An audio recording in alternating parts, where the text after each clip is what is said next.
Le grand philosophe stoïcien Marc Aurèle a dit un jour, « Le bonheur de votre vie dépend de la qualité de vos pensées. » En nous inspirant du grand philosophe stoïcien Marc Aurèle, nous nous souvenons de la façon dont nos pensées façonnent notre réalité et notre bien-être. Tout comme l'influence de la compagnie que nous gardons peut avoir un impact profond sur notre voyage, certaines habitudes peuvent nous éloigner silencieusement de la voie stoïcienne. Aujourd'hui, nous allons nous plonger dans les 7 habitudes anti-stoïciennes qui pourraient se cacher dans notre vie quotidienne et explorer les moyens de retrouver notre direction stoïcienne et notre paix intérieure. Avant de commencer, j'apprécierais que vous aimiez la vidéo afin que vous puissiez m'aider à continuer à diffuser la philosophie stoïcienne. Si vous n'êtes pas abonné, je vous recommande de vous abonner et d'activer la cloche pour ne manquer aucune vidéo. L'habitude numéro 1. Se plaindre de choses hors de votre contrôle. Imaginez que vous êtes à un pic où tout le monde s'amuse, où le soleil brille, où la nourriture est excellente, puis soudain, les nuages s'accumulent et il commence à pleuvoir. Alors que la plupart feraient leur bagage et emménageraient à l'intérieur, trouvant de la joie dans le changement et savourant l'odeur de la pluie, il y en aura quelques-uns qui laisseront ce tournant inattendu gâcher leur journée, se plaignant de la météo, de la malchance ou de leur tenue en ruine. Il s'agit d'un exemple classique d'être affecté par des choses hors de notre contrôle. La vie, tout comme la météo, est imprévisible. Et bien que nous ne puissions pas contrôler les événements qui se produisent, nous pouvons certainement contrôler nos réactions à ceux-ci. Le stoïcisme est enraciné dans la compréhension et l'intériorisation de la différence entre les choses que nous pouvons changer et celles que nous ne pouvons pas. Le fait de se plaindre, en particulier à propos de choses qui nous échappent, est un exercice futile qui sape notre énergie et notre temps. Il nous enchaîne à un état perpétuel de mécontentement. Dans un contexte réel, considérez le lieu de travail. Nous avons tous rencontré des collègues qui passent beaucoup de temps à se lamenter sur les décisions prises par les supérieurs ou les changements dans les politiques de l'entreprise, plutôt que de s'adapter et de trouver des moyens de travailler avec les nouveaux paramètres. Non seulement ces plaintes constantes affectent leur productivité et leur tranquillité d'esprit, mais elles créent également un environnement négatif pour ceux qui les entourent. Pour combattre ce comportement anti-stoïcien, on pourrait tenir compte de la sagesse d'Épictète. Nous devrions toujours nous demander si c'est quelque chose qui est ou n'est pas sous mon contrôle. Face à de telles situations, au lieu d'exprimer un mécontentement, une approche plus stoïque serait de se demander « Comment puis-je m'y adapter ?» Ou « Qu'est-ce que je peux apprendre de cette situation ?» Ce faisant, nous récupérons notre pouvoir et maintenons notre paix intérieure, en nous assurant de ne pas être influencés par les événements extérieurs, aussi imprévisibles soient-ils. Habitude numéro 2. Recherche d'une validation externe. Imaginez-vous en train de travailler sur un projet pendant des semaines, en y mettant tout votre cœur et votre âme. Une fois terminé, au lieu d'être fier de votre accomplissement, vous vous retrouvez constamment à vérifier les likes, les commentaires ou toute forme de reconnaissance sur les médias sociaux. Ou peut-être avez-vous acheté une nouvelle tenue, et au lieu de la porter parce qu'elle vous donne confiance en vous, vous cherchez des compliments pour valider votre choix. À l'ère du numérique, ce besoin de validation externe est amplifié. Les plateformes de médias sociaux prospèrent grâce à notre désir humain d'affirmation, ce qui fait qu'il est facile de tomber dans le piège de la quantification de notre valeur personnelle avec des mesures telles que les abonnés, les likes ou les partages. Cependant, il s'agit d'une base fragile sur laquelle construire son estime de soi, car ces chiffres sont éphémères et souvent influencés par des facteurs hors de notre contrôle. D'un point de vue pratique, s'appuyer sur une validation externe, c'est comme être sur une balançoire.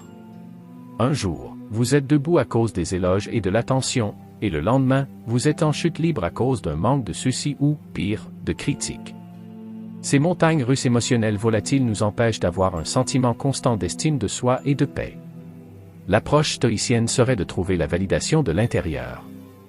Le stoïcisme nous enseigne que l'estime de soi doit être ancrée dans nos vertus, nos actions et notre croissance personnelle, plutôt que dans les opinions inconstantes des autres.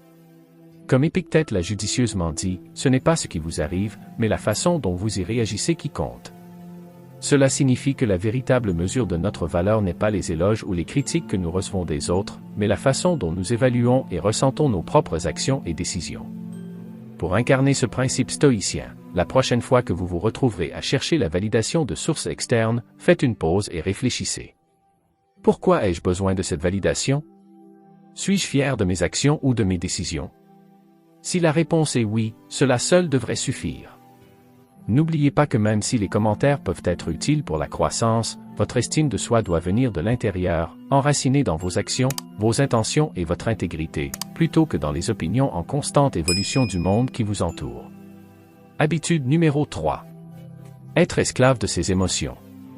Imaginez-vous lors d'une réunion de famille où un membre de votre famille, peut-être involontairement, fait une remarque sur un choix que vous avez récemment fait, qu'il s'agisse d'un nouvel emploi, d'une relation ou même d'un changement de mode de vie. Ce commentaire pique et un tourbillon d'émotions monte en vous. La colère, la défensive ou la tristesse. Avant que vous ne vous en rendiez compte, vous pourriez riposter avec un commentaire blessant, créant ainsi des tensions pour toutes les personnes présentes. Cette explosion était-elle vraiment la meilleure réponse? C'est un excellent exemple d'être dépassé par les émotions. Les émotions, dans leur essence, ne sont ni bonnes ni mauvaises. Ce sont des réponses humaines innées qui fournissent des informations précieuses sur notre état d'esprit et sur la façon dont nous percevons notre environnement. Cependant, devenir esclave de ces émotions, leur permettre de dicter nos actions sans contrôle, peut conduire à des décisions regrettables et à des relations tendues. La philosophie stoïcienne met l'accent sur l'importance de reconnaître nos émotions sans être consumé par elles. Marc Aurèle le dit éloquemment, vous avez le pouvoir sur votre esprit, pas sur les événements extérieurs. Réalisez cela, et vous trouverez la force. Cet enseignement stoïcien nous rappelle que même si nous n'avons pas le contrôle sur la réaction émotionnelle initiale à une situation, nous avons certainement le contrôle sur nos actions ultérieures. Alors, la prochaine fois que vous serez confronté à une vague d'émotions, que ce soit à cause du commentaire d'un ami, d'une situation au travail ou de tout autre déclencheur, prenez un moment. Respirez. Posez-vous la question suivante, est-ce que ma réaction immédiate à cette émotion est la meilleure chose à faire? Cela conduira-t-il à l'harmonie ou à d'autres discordes? En pratiquant cette pause et cette introspection, vous cultivez la résilience émotionnelle, en vous assurant que vos réactions s'alignent sur vos valeurs et pas seulement sur des sentiments fugaces. L'adoption de cette approche stoïcienne vous permet de naviguer à travers les défis variés de la vie avec un sentiment d'équilibre, en vous assurant d'agir non pas sous l'effet d'une émotion impulsive, mais à partir d'une pensée raisonnée et de sagesse. Imaginez que vous entrez dans un grand festin. La table est chargée d'un éventail de plats somptueux, de desserts décadents et d'un flot ininterrompu de boissons. Bien qu'il soit tentant de se faire plaisir sans retenue, à la fin de la soirée, l'euphorie initiale peut être remplacée par des sentiments d'inconfort ou de regret. Tel est le piège du plaisir excessif. La vie offre une multitude de plaisirs, des plats délicieux aux expériences luxueuses. Tout en les appréciant dans le cadre de l'expérience humaine, se retrouver piégé dans le cycle de la recherche constante de plus peut conduire à un sentiment de vide. La joie éphémère que ces plaisirs procurent peut souvent masquer un vide, nous détournant de la recherche de sources de contentement plus profondes et plus significatives. L'observation profonde de Sénèque, résidu d'esclavage sous le marbre et l'or, nous rappelle que le fait d'être excessivement attaché au plaisir matérialiste peut nous lier, restreignant ironiquement notre liberté. C'est comme si nous devenions enchaînés à un tapis roulant, toujours à la poursuite de la prochaine source de bonheur éphémère. Prenez l'attrait moderne de la technologie, par exemple. L'excitation d'acheter le dernier smartphone est indéniable, mais combien de fois ce frisson s'estompe-t-il, pour être ravivé par l'annonce d'un modèle plus récent? De même, considérez la culture du binge-watching d'émissions. C'est agréable sur le moment, mais offre-t-il vraiment une satisfaction durable? Pour y parvenir, il est bénéfique de cultiver une attitude de modération. Avant de plonger tête baissée dans la prochaine gâterie, faites une pause et réfléchissez. Cette quête ajoute-t-elle de la valeur à ma vie, ou est-ce que je cherche simplement une euphorie temporaire?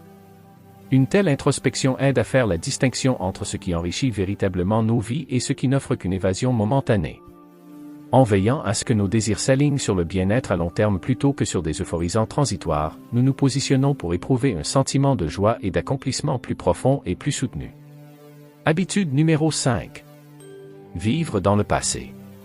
Imaginez que vous êtes assis sur votre porche par une belle soirée, mais au lieu de profiter du coucher de soleil, votre esprit est à des kilomètres, empêtré dans un réseau d'événements passés.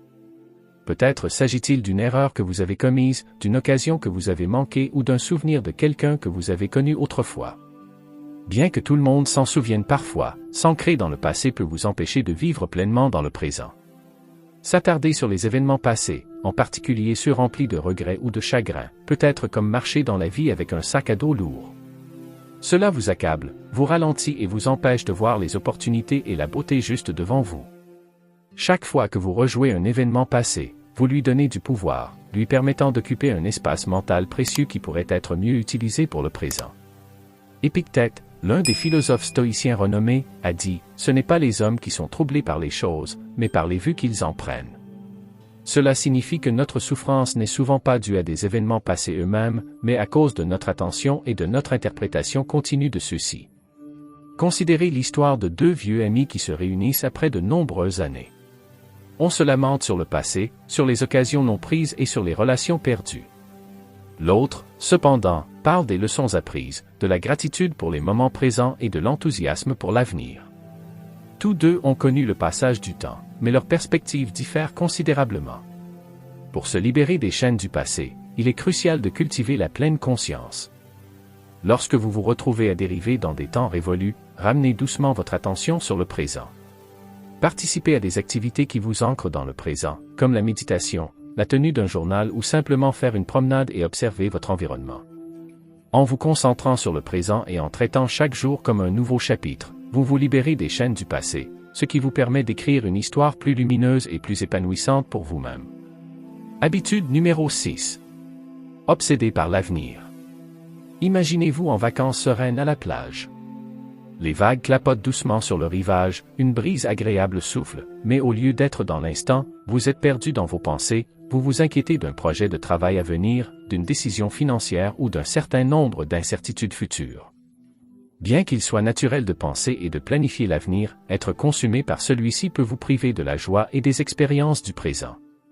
Se projeter constamment dans l'avenir peut être comparé à se tenir au pied d'une vaste montagne, regardant constamment le sommet sans apprécier le voyage. Il est facile de se laisser prendre par des hypothèses et des scénarios hypothétiques. Cet état perpétuel de concentration future peut conduire à l'anxiété, à l'agitation et même à un sentiment de désancrage. Marc Aurèle, l'empereur stoïcien, a écrit « Ne laissez jamais l'avenir vous déranger. Vous l'affronterez, s'il le faut, avec les mêmes armes de la raison qui vous arment aujourd'hui contre le présent. » Cette idée suggère qu'aucune inquiétude ne peut changer l'avenir, mais que nos réactions et nos préparatifs dans le moment présent le peuvent. Considérez deux étudiants avant un examen majeur. L'un est constamment anxieux, imaginant tous les résultats négatifs potentiels, tandis que l'autre se concentre sur le présent, étudiant et se préparant au mieux de ses capacités. Tous deux sont conscients du défi à venir, mais leur approche et leur état mental diffèrent considérablement. Pour éviter de se retrouver piégé dans d'interminables boucles de concentration future, il est essentiel de s'ancrer dans le présent. Chaque fois que vous vous surprenez à dériver dans le domaine des angoisses futures, pratiquez des exercices de pleine conscience, tels que la respiration profonde ou la concentration sensorielle, pour vous ramener à l'ici et maintenant. N'oubliez pas que, s'il est prudent de se préparer pour l'avenir, il est tout aussi vital de vivre et de chérir le présent, car c'est le seul moment vraiment à notre portée. En maintenant une perspective équilibrée, en reconnaissant l'avenir mais en embrassant le présent, vous préparez le terrain pour un parcours de vie plus harmonieux et plus épanouissant. Habitude numéro 7. Recherchez la perfection en tout. Vous organisez un dîner à votre domicile. Les clients s'amusent, l'ambiance est animée et la nourriture est délicieuse. Mais au lieu de vous délecter du moment, vous êtes obsédé par le salage excessif d'un plat ou par la petite imperfection de la table. Cette recherche incessante de la perfection dans les moindres détails peut devenir une ombre écrasante, jetant un voile sur les occasions les plus joyeuses. À l'ère d'aujourd'hui, avec l'essor des médias sociaux et le barrage constant de vie parfaite, il y a une pression amplifiée pour atteindre la perfection dans toutes les facettes de la vie. Qu'il s'agisse d'une apparence impeccable, d'une relation idéale, d'un emploi de rêve ou d'une maison impeccable, la quête de la perfection peut devenir un tapis roulant implacable, toujours en train de courir, mais n'atteignant jamais la destination souhaitée. Sénèque a fait remarquer un jour que souhaiter la perfection est un moyen sûr de devenir malheureux. Cette perspicacité stoïque souligne la prise de conscience que la perfection est un objectif insaisissable et souvent inaccessible. S'efforcer d'y parvenir peut conduire à un sentiment perpétuel d'inadéquation, de frustration et même d'épuisement professionnel. Pensez à un artiste de renom travaillant sur un chef-d'œuvre. S'ils étaient paralysés par la poursuite de la perfection absolue, ils pourraient ne jamais terminer une seule œuvre d'art.